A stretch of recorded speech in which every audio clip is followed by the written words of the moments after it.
경기도연 시외버스가 환승 할인이 적용되지 않아 시민들의 교통비 부담만 가중되고 있는데요. 현장 출동 시민 불만 타파에서 취재했습니다. 구불구불 좁은 언덕길 끝에 위치한 공공도서관.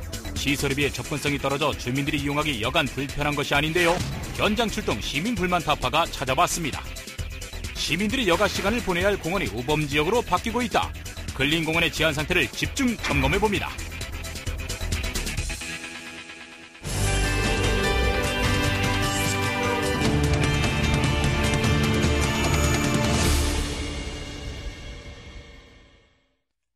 경기도에서 강남으로 가는 광역버스는 대부분 환승 할인이 적용되는데요. 유독 시와 안산을 거쳐 강남까지 가는 한 버스 노선만이 할인이 되지 않아 시민들의 불만을 사고 있습니다.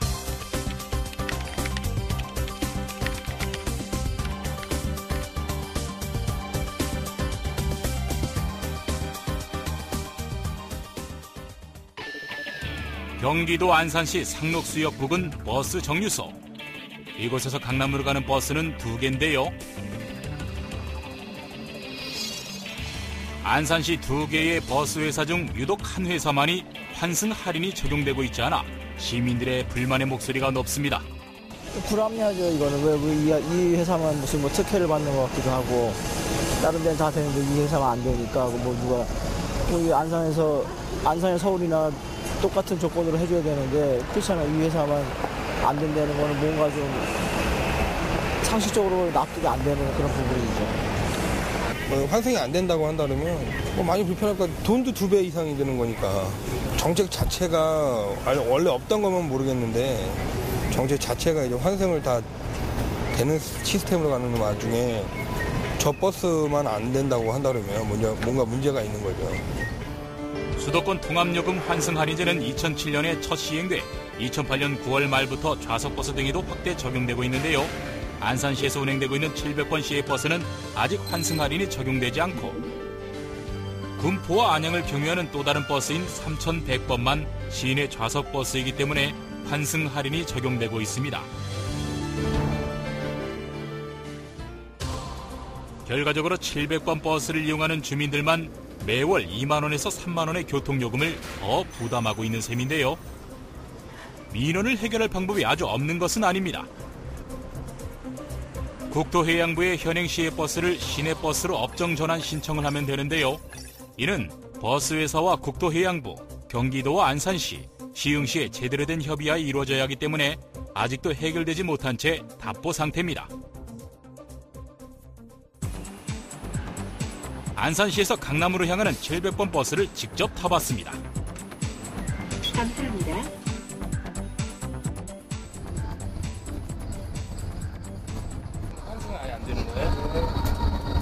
이건 직행이면서. 직행에서 안 되는 거예요? 경기도청에서는 주민들의 민원을 해결하기 위해 의견을 수렴 중인데요. 이용객 편의상 좀 전환하는 게 바람직하다는 의견을 제시했는데 안산시에서는 유보적인 입장을 표명을 했고 시흥시에서는 반대 입장을 표명했습니다. 시흥시의 반대 입장은 시내버스 전환하면은 정류소가 많이 발생해서 운송 시간이 길어진다는 얘기를 했었는데 경기도청 대중교통과에서는 이러한 민원을 처리하기 위해 지난해 안산시와 시흥시의 입장을 수렴, 업종 전환을 추진했는데요. 지난해 국토해양부에 조정 신청을 한 상태지만 아직까지 답보 상태에 있습니다. 안산시 입장을 들어봤습니다. 반대는 시흥시고요. 거기는 이제 직통 노선이 없다는 사유로. 네. 그리고 저희들은 찬성하는 입장입니다. 시민들을 위한 환승이니까. 그동안 유보적인 입장을 고수했던 안산시는 입장을 바꾸어 찬성이라고 답변했는데요. 시흥시의 입장을 들어봤습니다. 저희들 입장은 시흥 가서 교통이 열악하다 보니까 없거든요. 사실 강남까지 가는 게. 예, 그러다 보니까 저희들 입장에서는 그거 아니면은 없는 건데, 그래서 우리는 좀 고수했으면 좋겠다. 그래서 그쪽 선에 바뀌는 걸 우리는 좀 반대 입장이다. 이제 이래 얘기를 했어요. 시흥시는 버스 노선을 바꾸거나 선회하는 데 반대하고 있으며 기본적으로 시외 직행버스를 시내버스로 변환 고시하는데 여전히 반대하는 입장인데요.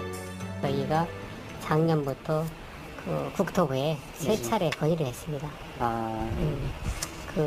시내버스로 전환해서 환승 할인을 받을 수 있도록 업종 전환해달라는 건의를 하고 있습니다. 우리 법에는 네. 시내버스는 이제 거리 제한이 있는데 그 제한을 넘어가는 경우에는 우리 국토부에서 고시를 해줘야 하는 부분이 있습니다.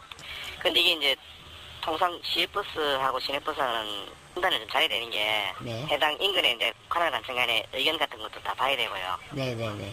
유사 노선이 있으면은 경합이 될 거 아닙니까, 그죠? 그런 거를 좀 종합적으로 좀 보고 있습니다.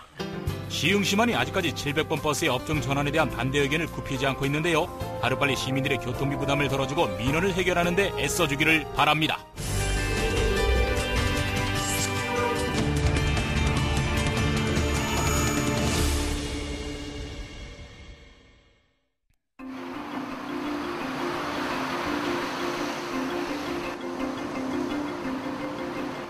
은평구에 사는 주부 문선미 씨.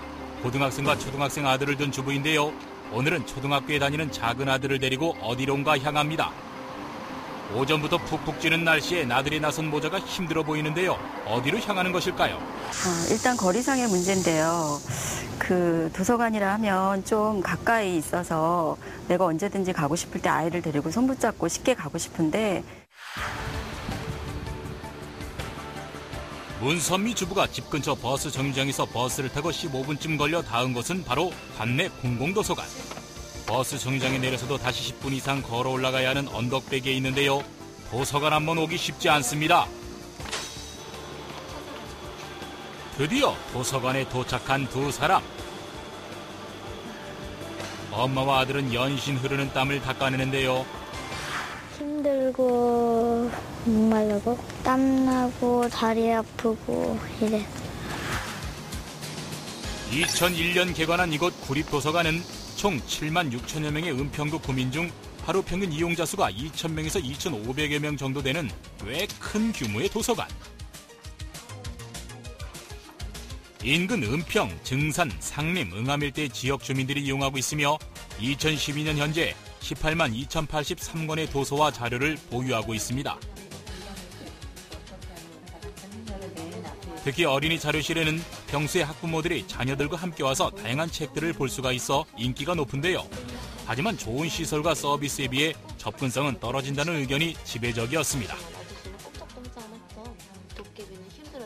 우선 가장 불편한 거는 거리상. 여기서까지 저 혼자 왔을 때는 상관이 없는데 아이들하고 동행할 때는 아이들이 여기까지 올라오기가 너무 힘들어하는 게 제일 힘든 문제점인 것 같아요. 교통 접근성이 좀 떨어져서 특히 우리 애기들은 이제 초등학교 1학년인데요. 혼자 뭐 3학년이 돼도 예를 들어서 조금 나이가 더 먹어도 오기가 좀 불편한 점이 있을 것 같고 이곳 도서관에는 어린이 자료실과 함께 일반 열람실과 종합자료실, 디지털 자료실 등 다양한 공간과 지역 주민을 위한 문화 서비스를 제공하고 있기도 한데요. 특히 어린 자녀를 둔 부모들을 중심으로 접근성이 떨어져서 불편함을 호소하는 민원이 끊이지 않고 있다고 합니다. 은평 구립도서관은 그 교통이나 그 주민들이 다가갈 수 없는 민원이 굉장히 많이 발생했습니다. 그래서 저희들이 앞으로 도서관 건립을 계획 중인데 평구가 6개 권역으로 나눠서 작은 도서관, 학교 도서관과 서로 네트워크를 형성해서 주민들이 10분 내로 다가갈 수 있는 도서관이 되도록 계획 중에 있습니다. 한편 관악구에서는 최근 주민들이 이용하기에 가깝고 편리한 도서관이 속속 생겨나 좋은 반응을 얻고 있는데요. 관악군의 한 도서관을 찾아봤습니다. 이 도서관은 관악군의 한 공원 안에 있는데요.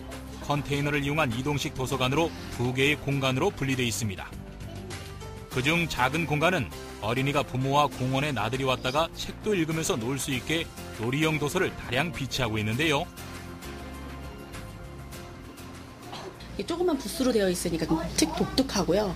그리고 다른 도서관에 비해서 테마별로 좀 되어 있는 게, 그러니까 영역별이 좀 구분이 정확하더라고요. 이렇게 조그맣게 공간을 이렇게 나눠서 조그맣게 해놓으시니까 부모님들이 또 주민들이 이용하기 좋은 것 같아요. 특히 접근성이 뛰어나서 부모님과 함께 이용할 수도 있고 어린이 혼자서도 쉽게 이용할 수 있게 했는데요. 어린이들의 눈높이에 맞춰 책들을 비치하고 열람할 수 있어서 인근 주민들과 어린이들의 이용이 활발합니다.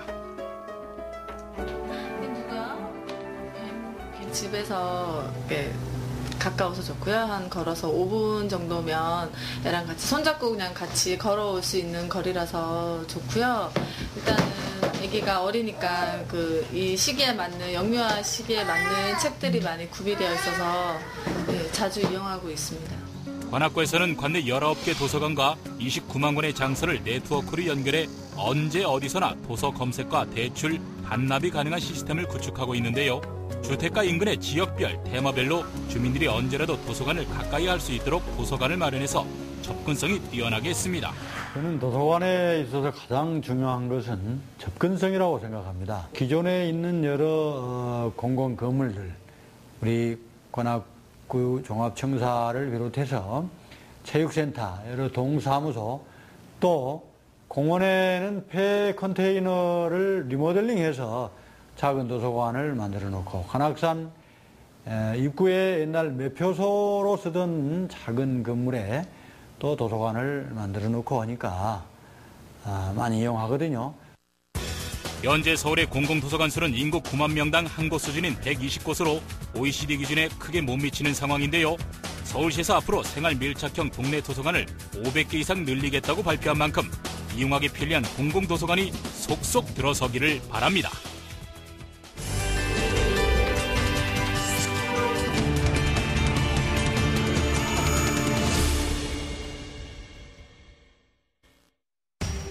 시민들의 여가 시간을 보내야 할 공원이 우범지역으로 바뀌고 있다. 공원의 치안 상태를 시민 불만 타파해서 집중 점검해 봅니다.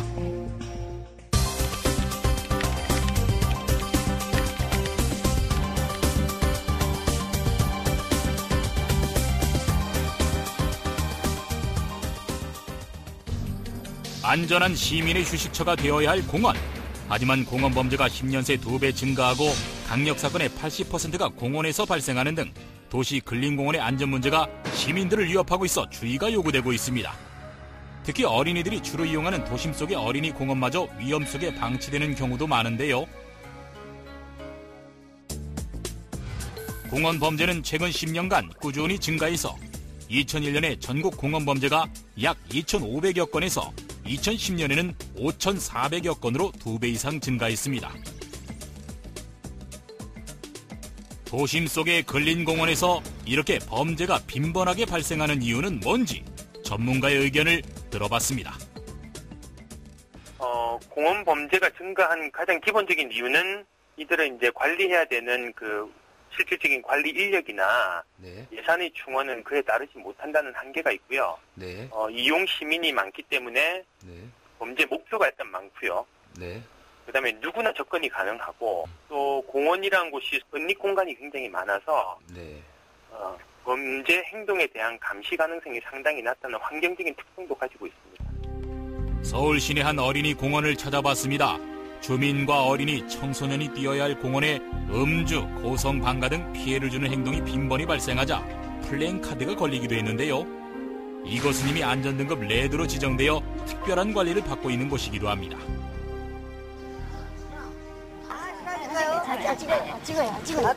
나왔고, 경찰이나 구청 입에 찍으라고요. 그러지 않고서는 하라고 못해요. 한바탕 소란이 일어나고 난 후 제작진에게도 촬영을 방해하며 시비를 걸어왔는데요. 경찰이 출동해서 사태를 수습하자 겨우 진정이 되었습니다. 이런 일들이 자주 발생하자 주민들은 불안에 떨고 있는데요. 피해 당사자들은 그만큼 불만의 목소리가 높아질 수밖에 없습니다.